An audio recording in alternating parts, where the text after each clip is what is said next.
ክፍል 33 እንግዲህ ወይዘሮ ሜላት ሉሃና ላይ ግፍ ፈጽማባት ነበረ። አሲድ ልደፋባት ነበር ማለት ነው። እሷም እንግዲህ አስቀድማ ስለነቃችባት የሜላት ተንኮል አልተሳካም። ሰላም ሰላም፣ ውድ ቤተሰቦች እንደምን አላችሁ? ሉሃናን በክፍል 34 ይዤላችሁ መጥቻለሁ። በክፍል 34 እንግዲህ የሜላት ተንኮል በሙሉ ተጋልጧል። አድናን ግን ሁልጊዜ እንደተሸወደ ነው። ሉሃናን በጣም ንቁና ጎበዝ ስለሆነች አንቺ እንዴት አሲድ ልደፊብኝ ነበረ ብላ እንግዲህ አይታ ስለነበር ማለት ነው። አሲዱን ቀይራ ውሃ ነው አድርጋ የነበረው። ልክ ውሃውን ስትደፋባት ጠብቃ ሉሃናን ጮሃ ነበርና የታባሽ አንቺማ እንደዚህ ከኔ በልጠሽ አትታይም በማለት እንግዲህ ቁማ ነው ስታያት የነበረው። ሉሃናም ስትጮህ የነበረው እያስመሰለች ነው እንጂ የእውነትም ተቃጥላ አልነበረም። ምክንያቱም አድናንና ሮቤል እስከሚመጡ ድረስ ነበረ። እነሱም መጥተው ወይ ሉሃና ምን ሆነች ነው? ምን አድርገሻት ነው? እኔ እንጃ እኔ አላውቅም፣ ዝም ብላ ነው የምትጮኸው ነው ያለችው ማለት ነው እዛው ቆማ። እሷም ቀጥላ ምንም አልሆንኩም፣ እኔና ሚራ ውሃ እየተራጨን ነበር ነው ያለችው ማለት ነው። በጣም ነው የደነገጠችው ሚራ። እንዴት እንደዚህ ሊሆን ይችላል? እኔ እኮ የደፋውበት አሲር ነበር፣ እንዴት ለሆነ ምንም አልሆነችም። እንግዲህ ሚራ ይህን ነገር ለማድረግ የተነሳሳችው በቅናት ምክንያት ነው ማለት ነው። እንግዲህ እንደሚታወቀው ቅናት በጣም መጥፎ በሽታ ነው። ሮቤል አንቺ ቆንጆ አይደለሽም፣ ሉሃና በጣም ቆንጆዬ ናት፣ በዛ ላይ ልቧ ንጹህ ነው፣ በጣም ጸባይ ሰናይ ናት። አንቺና ሉሃናን በፍጹም አትገናኙም፣ እንደ ሉሃና አይነት ሴት በዚህ ምድር የለም ሲላት ማለት ነው። አደል እንደዛ ነው፣ እንደዛ ከሆነ ፊቷን አሲድ ደፍቼ ነው ማበላሸው በማለት ነበር ይህንን ተንኮልና ሴራ ያሴረችው ማለት ነው። ሚራ ግን ሉሃናን ስላየቻትኝ ያ ነገር አልተሳካላትም። አንቺ የተመታሽ እኔ እንደዚህ ልታደርጊ ነበር፣ እኔ ላይ ነው ልትደፊብኝ የነበረው በማለት እንግዲህ እናድራን ምን ሆነሽ ነው? እንዴት ከመቼው ልብ ውሃ ትጫወታላችሁ አንቺና ሚራ? አይ ጨዋታ ነው ተውት፣ እኔ እና እሷ እንፈታዋለን በማለት ነበር የመለሰችላቸው። ሚራም እንግዲህ እንዴት እንደዚህ ሊሆን ቻለ? ቆይ እንዴት አሲር አይደለም ማለት ነው ያ የተረገመ የሰጠኝ ብላ እንግዲህ ደውላ ለማጣራት ሞክራ ነበረ። አንቺ ሴትዮ አብረሻ እንዴ? እኔ እንዴት የአሲድ ብር ከፍለሽኝ ሌላ ነገር እሰጥሻለሁኝ? አሲር ነው ያመጣውልሽ፣ ስለዚህ ራስሽ አስተዊ ምናምን በማለት ነበር የመለሰላት። ቆይ እንዴት እንደዚህ ሊሆን ቻለ? በቃ ካዩኝማ አለቀልኝ፣ በቃ ገደሉ ብላ እየተርበተበተች ነበረ። ጆኩን ይዛ እንግዲህ ወደ ኩሽና ስትመጣ የሚራዛው ነበረች። እሺ እባክሽ እየፈለገችው ነበረ። የምትፈልጊው ይሄን ነው አይደል እንዴ? አዎ እሱ አንቺ ጋር ምን ያደርጋል? እኔ ጋር ያው የሆነ የቆሸ እቃ ስለነበር እሱን ላጥብበት፣ እሱን ላጸዳበት ነው የወሰድኩትኝ እና ብላ ማለት ነው። ጆኩ ላይ አድርገው ነበር እንግዲህ ሉሃናን ላይ ለመድፋት ነበር እንደዚያ ያዘጋጀችው። ይሄን ነው የምትፈልጊው በቃ ብላ ምናምን እያስፈራራቻት ነበር ማለት ነው። እባክሽን ሉሃና እንዳታደርጊው፣ ይሄንና ሲድኒ ላይ ልደፊብኝ ነበር አይደል? ቆይ አንቺ ምን አይነት ጨካኝ ነሽ? ምንድነው በዚህ ልክ ጨካኝ ያደረገ ማለት ምን ባደርግሽ ነው አሲድ ለመድፋት እኔ ላይ ያነሳሳሽ ነገር ምንድን ነው? ሚራ ንገሪ፣ ቆይ ምን ባደርግሽ ነው በዚህ ልክ የጠላሽኝ? በማለት እንግዲህ ሉሃና በንዴትና በቁጣ ሆና እየጠየቀቻት ነበረ። እባክሽን ሉሃና እኔ ሲጀምር ያመጣሁትኝ ሌላ ነገር ለማጠብ ነበረ እንጂ አንቺ ላይ ለመድፋት አልነበረም እያለች እንግዲህ ሚራ በጣም መቅጠፍ ትችልበታለች እና አይደል እና ለምንድን ጠብቀሽ ደፋሽብኝ? እኔ እኮ ተደብቄ አይቼ ይህንን ባልቀይረው ኖሮ እኔ ተቃጥዬ ነበረ። ስለዚህ አንቺ ደግሞ ይህን ነገር ላይ እያደረግሽ እኔ ዝም ብዬ ማየት አልችልም ብላ እንደዚህ እያስፈራራቻት ነበር። እባክሽ እንዳታደርጊው፣ ሴት አይደለሽ እንዴ? ሴት ነሽ እንዴት በሴት ላይ ተጨክኛለሽ አይደል? አንቺ ሴት አይደለሽም እንዴ? እኔ ላይ እኮ ነው ደፊብኝ የነበረው። አይ በቃ ይቅርታ ሉሃና ስትላት፣ በቃ እንደዛ ከሆነ ወደ እኔ ክፍል ሄደን እናወራለን።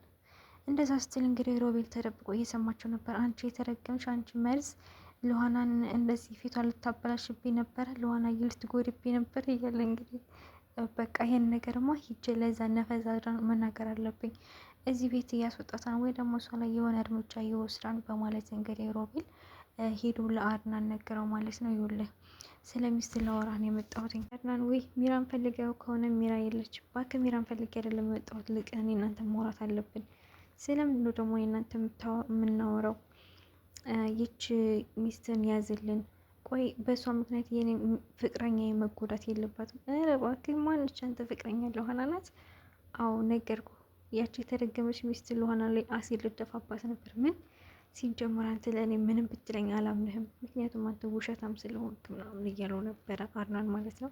የእውነቴን ነው፣ ካላመንክ ሄደህ ሉሃናን መጠየቅ ትችላለህ እኮ እንዴት እንደዛ ሊሆን ቻለ ምናምን ሲለው ማለት ለአንተ ማን ነገረህ? ቅድም እኮ ውሃ ደፋችብኝ ያለችው ሉሃና ድንገት አይታት ስቀይር አባት ነው እንጂ የኔ ተቃጥላ ነበር የኔ ፍቅር፣ ወይኔ ሉሃና እያለ እየተሟዘዘ ነበር ሮቤል ማለት ነው። አድናን ደግሞ ማመን አልፈለገም። ምክንያቱም ሮቤል ከዚህ በፊት በጣም ብዙ ውሸቶችና ብዙ ማስመሰሎችን ስለፈጸመ ሊያምነው አልፈለገም ማለት ነው።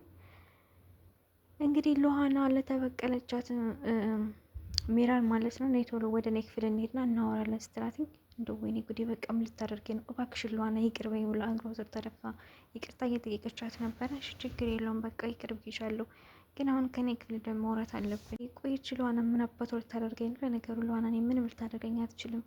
ዝም ብዬ እሺ ብዬ ብሄድ ነው የሚሻለው። ምክንያቱም አድናን ሆነ ሮቤል ይሄን ነገሬን ከሰሙብኝ ለእኔ በጣም ከባድ ነው የሚሆነው እና ሉሃና ምንም አታደርገኝም ብላ በድፍረት ወደ ሉሃና ክፍል ትሄዳለች ማለት ነው። ይኸውልሽ ሉሃና እኔ እኮ ምን እንደሆንኩ አላውቅም። በእውነት እኔ ይሄን አንቺን ላይ ለማድረግ ፈልጌ አልነበረም። በቃ በድንገት ተሳስች ነው ምናምን ለማለት ሞከሬ ማለት ነው። እንደዛ ከሆነ እሺ ችግር የለውም ተቀመጭ። እንዴ በዚህ ልክ ለምን መቀመጥ የፈለገችው? ለምንድነው ተቀመጭ የምትለኝ ብላ እሺ በቃ እንደውም ችግር የለውም እቀመጣለሁ፣ ምንም አታደርገኝም። ቆይ ለምንድን ነው ስለቀጣጠልሽው? ያው ስለቀጣቀጽ ቤቱን ለማሞቅ ብዬ ነው ያለቻት ማለት ነው። ሉሃና ግን ሌላ ተንኮል አስባ ነበረ። ልክ ሚራ እንደተቀመጠች ማለት ነው ላውጥ አይደል ክፍሉ ሞቀ ብላ ይዘው ወደ በሩ ሄዳ ክሰሉ ማለት ነው በር ላይ አድርጋ የሆነ የሚጫስ ነገር ነው ያደረገችበት ፍሙ ላይ ማለት ነው። እንደዛ አድርጋ በሩን ሚራ ላይ ዘጋችባትኝ።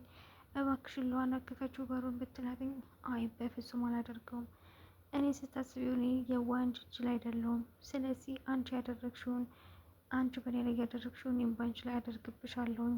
እንደዚህ በቀላሉማ አልተውሽም። እኔ ምን ያህል መጥፎ ሰው እንደሆንኩ ማየት አለብሽ እያለቻት ነበረ። እባክሽን ሉሃና ክፈችልኝ፣ እባክሽን ራሪልኝ፣ እኔ እኮ እርጉዝ ነኝ። እኔ እኮ በእግዚአብሔር እጅ የተያዝኩ ነኝ አይደል? በእግዚአብሔር እጅ የተያዝሽ ሰው ከሆንሽማ ለምን ይህን ክፋት በእኔ ላይ ፈጸምሽ? ለምንድን ነው በእኔ ላይ እንግዲህ የፈጸምሽው? እዛው ህይው ህመምና ስቃዩን እዛው ቅመሽው። በሰዎች ላይ ስታደርግ ምንም የማይመስልሽ ነገር በአንቺ ላይ ደርሶብሽ ይኸው እያለች እንግዲህ ሉሃና ከውጭ ሆና፣ ሚራ ደግሞ ከውስጥ ሆና በጢስ ታፍና ማለት ነው እርዱኝ ባካችሁ እያለች እየጮኸች ነበረ። ሮቤል እና አድናን ደግሞ እያወሩ ስላልነበረ ማንም ሰው አልሰማትም ማለት ነው። እዛው ጢሱ አፍኗትኝ የጮኸች እባክሽን ክፈችው ምናምን እያለች በጣም ደግማ እራሷን ስታ ነበረ ሚራ ማለት ነው። በስተ መጨረሻ አድናን ወደ እሷ ክፍል ሄዶ ነው ያወጣት ማለት ነው። እንዴት እንደዚህ ታደርጊያለሽ?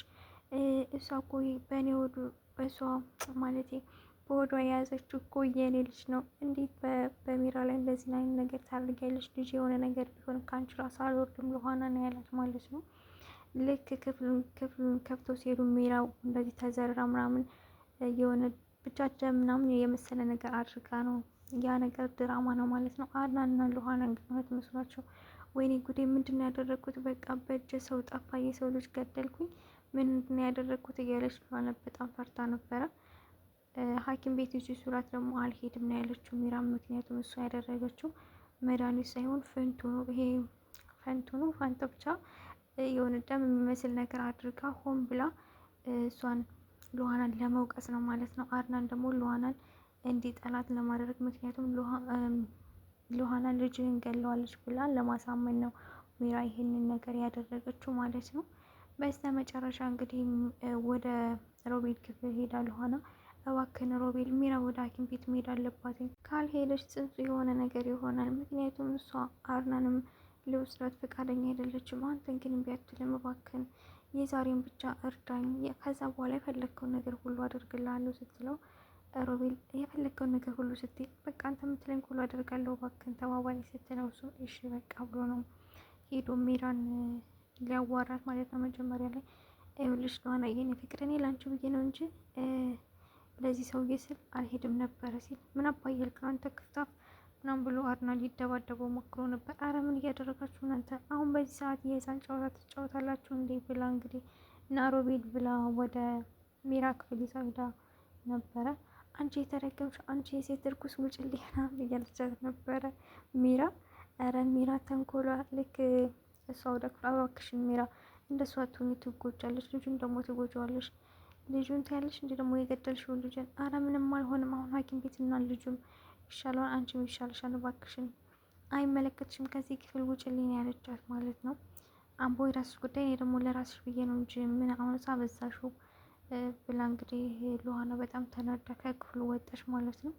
ሮቤል ዘና ኮራ ብሎ ሮቤል መጀመሪያ ላይ ሚራ እየዋሸች እንደሆነ አላወቅም፣ ግን እንደዛ ብትሆን ይችን ቅንጣት ያለ ራሱ አልደነገጠም ማለት ነው። ደም እየፈሰሰሽ እኮ ነው፣ ለምንድነው እንደዚህ የተዘርግተሽ የተቀመጥሽ? ለምን ወደ ሐኪም ቤት አትሄጂም ሲላትኝ አልሄድም ሮቤል ደክሞኛል፣ ሁሉም ነገር አብቅቶለታል። ምንድን ነው ያበቃለት? ምን እያልሽ ነው ሴትዮ? እሺ አሁን ተነሽ ዝም ብለሽ እና ወደ ሐኪም ቤት እንሄዳለን ሲላትኝ እሺ እነሳለሁ ብላ እጇን አራግፋት ተነሳሽ ማለት እንዴ ምንድን ነው? ምንም አልሆንሽም ማለት ነው? አዎ ምንም አልሆንኩም። አይ ይህን ነገርማ ለሉሃና ሄጄ መናገር አለብኝ። እንደዚህ እያስመሰልሽ መሆን ሉሃና እኮ በጣም ተጨንቃለች። ይህንን ለፍቅሬ ሉሃና መናገር አለብኝ። የሁሉ ነገር እኮ አንድ ነገር አደርጋለሁ ብትል ሚስጥሩን ሁሉ ነው የምዘገዝግልህ። ስለዚህ ምንም ነገር ለማውራት እንዳታስብ ነው ያለችው ማለት ነው። አንቺ ለምንድነው እንደዚህ የምታደርጊው? ለምን እንደዚህ ማድረግ አስፈለገ? አይመለከትም። አንተ የዛኔ ተባብሬያለሁ። ስለዚህ አሁንም አንተ ትተባበረኛለህ። ካለበለዚያ ብለህ ግን በመንገድ ይገባለሁ ካልክ ሁሉም ነገር ለሉሃና ነው የምናገረው ስትለው ሮቤል ምንም አማራጭ ስለሌለው እሺ በቃ ብሎ ነው የተስማማው ማለት ነው። አሁን ምንድን ነው ያደረግሽው? ቆይ ለምንድን ነው እንደዚህ የምታደርገው? ይኸውልህ አሁን ይችን ከብት እንድትጸጸት ነው የምፈልገው እና ደግሞ ከዚህ ቤት ብዙ ጆሮ ጠቢዎች ስላሉ ምንም ነገር አልነግርም። አሁን ሐኪም ቤት እንደርና አስመስለን አብረን እንሄዳለን፣ ልብሴን ቀይሬ ምናምን አለችው። እሺ ብለው ሲሄዱ ማለት ነው አድናን እባክሽን ሚራ እኔ ከጎንሽ ልሆን፣ እኔ እኮ የልጅሽ አባት ነኝ። አንተ ከዚች ሴትና ከኔ ምረጥ እና ደግሞ ከዚህ ቤት ስመለስ ይችን ሴት እንዳላገኛት ማለትም ሉሃናን ማለት ነው። የሚራ ትልቁ ሀሳብ እንግዲህ ሉሃና ከዛ ቤት እንድትባረር ነው። ይህ ምንም እኮ መሄጃ የላትም፣ ወዴት ትሄዳለች? እኔ አይመለከተኝም፣ ግን ነገርኩ ከልጅ እና ከዛች አረመኔ ሴት ትመርጣለህም በማለት እንግዲህ ከሮቤል ጋር እየሄደች ነበረ። ከሄዱ በኋላ ቆይ አንቺ ምንድን ነው ማለት ወደ ቤት መመለስ አለብን፣ ምክንያቱም አድናንና ሉሃና አንድ ላይ መሆን የለባቸውም ሲል ሮቤል ምንም አያደርጉም። ሲጀመር ተጨንቋና አድናንም ስለተጨነቀ በዛ ችግር ውስጥ እሷን ያንተን ሉሃና ተብዬ የሚያይበት ጊዜ የለውም አደል። ያችን የመሰለች ልጅ ከዛ ቤት ተቀምጣ ምንም ካላደረጋት እሱ ወንድ አይደለም ማለት ነው ሲል ማለት ነው። በቃ እኔ መመለስ አለብኝ እኮ አንተም ሂድ። ልክ አንተ እዛ ቤት ስትሄድ ሳራን ስትቀብር ያለውን ቪዲዮ እልክላቸዋለሁ ስትለው ሮቤል በጣም ነው የተናደደው ማለት ነው። እንደዛ ብላ በጥፊ መታው ነው የሄደችው ሚራ ሮቤልን እንግዲህ በጣም ስለምትወደው ለሉሃና እንዲሆን አትፈልግም። እሺ ጠብቂኛው ምን አማራጭ አለ ብሎ ተከትሏት ነው የሄደው። ቆይ አንተ ግን ለምንድን ነው ሉሃናን የወደድካትኝ? ከኔ ምን አጥታ ነው? እኔ እኮ በጣም ነው የምወድ ምናምን ስትለው እንዴ ነገርኩሽ እኮ እኔ አንቺ ጋር ሁኜ ከሉሃና ፍቅር ከያዘኝ አንቺ ጋር የነበረው ነገር ትክክል አልነበረ ማለት ነው። ምክንያቱም ሉሃና በጣም ትለያለች፣ ሉሃና ከአንቺ ትበልጣለች ሲል ማለት ነው። በጥፊ ነው የደረገመችው ሚራ። ቆይ እንዴት እንደዚህ ትላለህ ሮቤል? እኔ ላንተ ብዬ እኮ ትዳሬን አፍርሻለሁ። እኔ ላንተ ብዬ ከአድናን ርቄያለሁ። በጣም ብዙ ነገር አድርጌያለሁ። አንተ ግን በዚህ በማትረባ ሉሃና ተብዬ ቀየርከኝ። ሉሃና ከማንም ትለያለች ሲጀመር። አንተ ግን የእውነት ሉሃናን አፍቅራት ነው ወይስ ልጃገረድ ስለሆነች እንደዛ ፈልገ ነው ምናምን ስትለው እንደዛ አይደለም፣ ሉሃና ትለያለች። ልጃገረድ ስለሆነች ብቻ ሳይሆን በጣም ጸባይ ሰነነት እና ደግሞ አንቺና ሉሃና ምናችሁም አይገናኝም። አንቺን ደግሞ እኔ ላፈቅርሽ አልችልም። ለአንቺ የሚሻልሽ ወደ አድናን መመለስ ነው። አንቺ መሆን ያለብሽ ከአድናን ጋር ነው። ኧረ እባክህ ከአድናን ጋር ነው መሆን ያለብኝ? ህይወቴን ካበላሸው በኋላ ከአድናን ጋር ካጣላህ ይባላል እንዲህ ከአድናን ጋር ሁኝ የምትለኝ? ሲቀጥል እኔ አድናን አላፈቅረውም። አድናን ትቼ ወደ አንተ ነው የመጣሁት። ከአንተ ነው ፍቅር የያዘኝ። እንዴ ሚራ ነገርኩሽ እኮ እኔ አንቺን አላፈቅርሽም። እባክህን ሮቤል ከዚህ እንጥፋ ነገች ማለት ነው። ኧረ እባክሽ ሚራ ተረጂ። ፍቅር በግድ አይሆንም። ፍቅር እኮ በውድ ነው። ተፋቅረን ተዋደን ሲሆን ነው እንጂ እንደዚህ በግድ አስረሽ ልታኖሪ ነው እንዴ? አሁን እኔ ካላንተ መኖር አልችልም ነው ያለችው ማለት ነው። ሮቤል ደግሞ እኔ ደግሞ ካለ ሉሃና መኖር አልችልም። ስለዚህ ቁርጥሽን አውቂው። እኔ ደግሞ እርግጡን ነው የነገርኩሽ። ስለዚህ አምነሽ መቀበል አለብሽ። ከልጅሽ አባት ጋር ኑሪ። እኔ ደግሞ ከሉሃና ጋር ነው መኖር የምፈልገው ሲላት፣ እንደውም ይሄ ቪዲዮ አንተ ከሉሃና ጋር ከሆንክ ይሄን ቪዲዮ ለሉሃና ነው የማሳየው። ምክንያቱም ይህን ቪዲዮ ካጠፋሁኝ አንተ ከኔ ትረቃለህ። የኔ ማሰሪያ አንተን ማስርበት ይሄ ቪዲዮ ብቻ ነው። ምክንያቱም ወንጀል ስትሰራ ስለሚያሳይ። ይሄ ቪዲዮ ደግሞ ለዋና ጋር ከደረሰ ለዋና እያንተም አትሆንም አንተም የኔም አትሆንም በማለት ነው ለሮቤል የነገረችው። ሮቤል እንግዲህ ኧረ እባክሽ ሚራ ተረጅኝ፣ በቃ ተይ ልኖርበትኝ፣ ይህንን ቪዲዮ አጥፊልኝ፣ ከለዋና ጋር አብሬ ልኖርበት በማለት እየተማጸናት ይገኛል። ሚራ ደግሞ በፍጹም አይሆንም፣ እኔ እያለሁ በህይወት አንተ ከለዋና ጋር አትሆንም፣ ምክንያቱም እኔ አንተን ነው የማፈቅረው አድናንን አላፈቅረው በማለት ነው የመለሰችለት። ለማንኛውም ሽንት ቤት ደርሼ ልምጣ ብላ እንግዲህ ስትሄድ ፌክ ብላ የሴቭ ያደረገችው ስልክ ደወለ ማለት ነው። እንደው ምን አይነቷ ነሽ እንደው ማቀቢበት የለሽም አይደል ብሎ አቶ ሮቤል ስልኩን ሲያነሳው እንግዲህ አንቺ ሚራ ለምንድነው ሁሉንም ብር ማታመጪው? እኔ እኮ የሀሰት ካርታና ብራን የሰራውልሽ ብሬን ቶሎ እንድታመጭ ነው፣ ህይወቴን አደጋ ላይ የጠየነውን ነገር የሰራውልሽ ይላል ማለት ነው። እንግዲህ ያን ካርታና ብላን ያሰራችው የፌክ ነው ማለት ነው። ያን ነገር ያደረገችው ወይዘሮ ሚራ እንግዲህ ለሮቤል ቤት ገዝቼልሃለሁ ብላ የፌክ ካርታና ብላን አሰርታ ሸውደው ነበረ። ሮቤል በቃ ቤት ተገዛልኝ እያለ እየዘለለ በጣም ያሰቀኝ ሮቤል ሲለኝ የፌክ ካርታና ብላን አምታ ሰጠው። እሱ አምኗት በቃ ሚራ ቤት ገዛችልኝ ከለዋና እየጋ እኖርበታለሁ ሚራ ከእንግዲህ በኋላ አታስፈልገኝም እያለ ነበረ። ወይዘሮ ሚራ ግን ሸውደዋለች ማለት ነው። ለማጣራት ሲልክ ይህ ቤት እኮ ፌክ ነው ሲጀመር ትክክለኛ ነገር አይደለም አስይዛኝ ነበር ሲለው ለሚራ መጥቶ አንቺ የተረገምሽ ሰራሽልኝ፣ ለምንድነው ፌክ ያሰራሽልኝ ምናምን ሲለት አረ በፍጹም ነው አይደለም፣ ለምን ካርታና ብራውን እያሳየው ሰው ነበር እንዲህ ምናምን ስትለው አሁን ለሉሃና ሳይቻት ነበር። አየህ ያቺ ሉሃናን የቀየረችው ማለት ነው። ግን ራሷ ከመጀመሪያው ፌክ ነው ያሰራችው። በፍጹም ሉሃና እንደዚህ አታደርግም፣ ሉሃና እንዳንቺ መሰሪ ሴት አይደለችም፣ ንጹህ ሴት ናት በማለት ነበረ። በነገራችን ላይ ሮቤል በደንብ አድርጎ ሉሃናን ያውቃታል። ለዛ ነው እንደዚህ የሚወዳት ማለት ነው። እኔ ግን የመሰለኝ ሮቤል የአድናን የሆነ ነገር ሁሉ ስለሚያወሩ ይመስለኝ ነበረ። ግን በቋሚነት ለሉሃና በጣም ነው የሚከራከርላት እና ደግሞ ትክክለኛ ጸባዩን ጠንቅቆ ያውቃል ማለት ነው። ሉሃና አሁን ላይ የእሱ ፍቅረኛ እየሆነች ነው የሚመስለው፣ ግን አውቃ እያስመሰለች ነው ማለት ነው። በስተ መጨረሻ ከክፍሏ ላይ እየተጸጸተች ነበረ። ወይኔ በቃ የሰው ልጅ ገደልኩኝ፣ እሷ ጨካኝ ብትሆን እኮ ጨካኝ መሆን አልነበረብኝም፣ እንዴት እንደዚህ ጨካኝ ሆንኩት እያለች ሉሃና የኔ ምስኪን ራሷን እየወቀሰች ነበር ማለት ነው። ግን ከክፍሏ ስትገባ ያ ነገር ትክክለኛ እንዳልሆነ አሁንም ሚራ እየተጫወተችባቸው እንደሆነ ነው የደረሰችበት ማለት ነው። አድናንም ወይ ችግር ገብታ ነው በቃ አሁን ቤት እንደሄዱ ተከታትዬ ማየት አለብኝ ብላ ወደ ውጭ ሄዳ ነበር ማለት ነው ሉሃና።